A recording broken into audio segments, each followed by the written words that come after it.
This reply from Spirit about the mind came after a very strong attempt by it to convince me of what it sees as my shortcomings. Here is the message.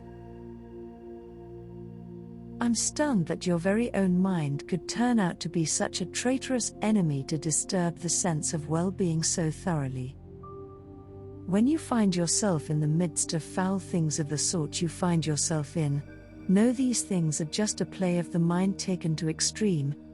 It matters not what sort of treachery it brings you, for the mind is skilled at this sort of thing. Just look beyond it, where there are no waves operating, to find all is indeed well and above board. Indeed, the mind cares not what it does, what it says, or how it accomplishes its goals. What it does require is the fuel to stay in charge, a nuisance as it were, so that there is never any chance to break free from it. Look and watch it in this state of pushing the being into oblivion with its controlled tactics of messing with beliefs to unstill its own quietness.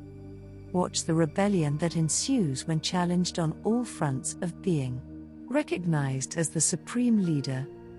This, in fact, is what is at stake when brought to task by the mental powers of the mind, spent on reducing you to a quivering wreck of an individual, not capable of going at it on your own. It matters not the scene within which you find yourself in. What matters is the effect rendered by the mind alone and its efficacy in bringing you down to its level of despair, for the mind's despair is not your own unless you own it, and then all hell is allowed to break itself loose upon you. Go, knowing the mind is not your friend, but it can be a formidable enemy when moving forward in life, for it knows the end result for itself in these situations long before it actually happens, and it does what it can to prevent it whenever it can.